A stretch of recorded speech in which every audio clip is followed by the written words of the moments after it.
Assalamualaikum warahmatullahi wabarakatuh. Kami dari kelompok 8 yang beranggotakan Nisrina Lutfiah dan Nilna Lailatul Mubarakah akan menampilkan hasil diskusi kami tentang madhab Hambali. Selamat menyaksikan.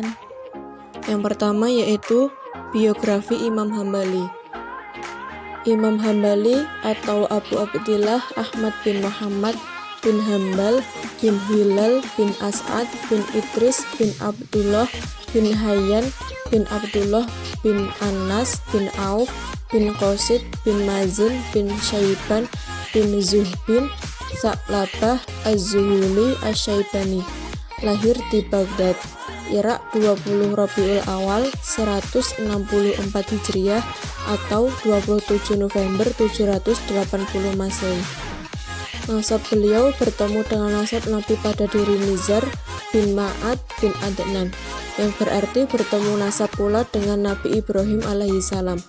Ibunya bernama Sohifah binti Maimunah binti Abdul Malik bin Sawadah bin Hindur Asy-Syaibani. Beliau adalah seorang bangsawan dari Bani Amir. Ayah beliau meninggal pada usia 30 tahun. Namun, ia telah memberikan pendidikan Al-Quran kepada Imam Hambali. Pada saat Imam Hambali usia 16 tahun, ia belajar ilmu agama kepada ulama Baghdad. Yang kedua yaitu riwayat keilmuan Imam Hambali. Imam Hambali dikenal sebagai seorang zahid. Beliau merupakan seorang ulama besar di bidang hadis dan fikih.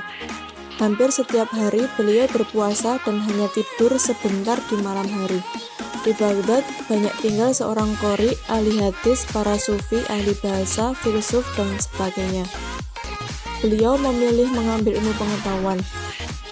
Dengan tekun ia belajar bahasa, hadis, dan administrasi.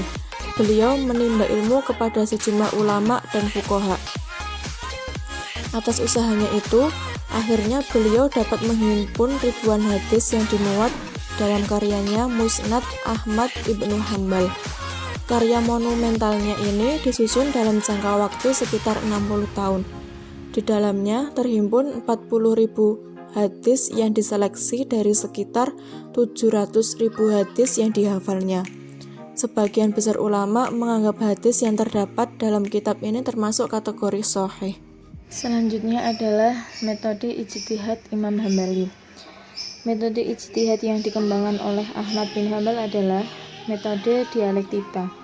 Hal ini dapat kita lihat cara beliau menjelaskan tentang suatu hukum. Fikih Imam Ahmad menjelaskan tentang syarat-syarat penegakan sanksi potong tangan. Dari sisi pelaku pencurian, syarat-syarat yang meski dipenuhi adalah pencurinya sudah mukallaf, dapat memilih, merdeka, dan budak pemilik meskipun syubhat.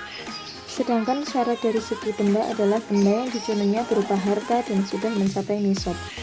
Dalam bidang muamalah, terutama tentang khiyar al-majlis, Imam Ahmad berpendapat bahwa jual beli belum dianggap lazim apabila penjual dan pembeli masih dalam satu ruangan yang di tempat itu akad dilakukan. Apabila keduanya atau salah satunya tidak di tempat itu lagi, maka akad sudah lazim.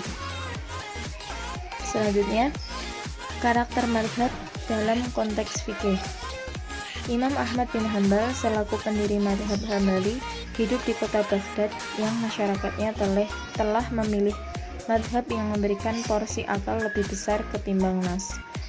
Tapi Imam Ahmad bin Hambal tidak mengikuti cara pandang ulama daerahnya yang dikenal dengan ahlur ra'i. Pakar hukum Islam Abu Zahroh dalam Tarikhul Madzahibil Islamiyah menuliskan, Imam Ahmad bin Hambal belajar dan mengumpulkan hadis terlebih dahulu ketimbang belajar fikih. Itulah presentasi dari kelompok 8 yang berjudul Madhab Hambali. Jika ada salah kata, kami mohon maaf. Sekian, wassalamualaikum warahmatullahi wabarakatuh.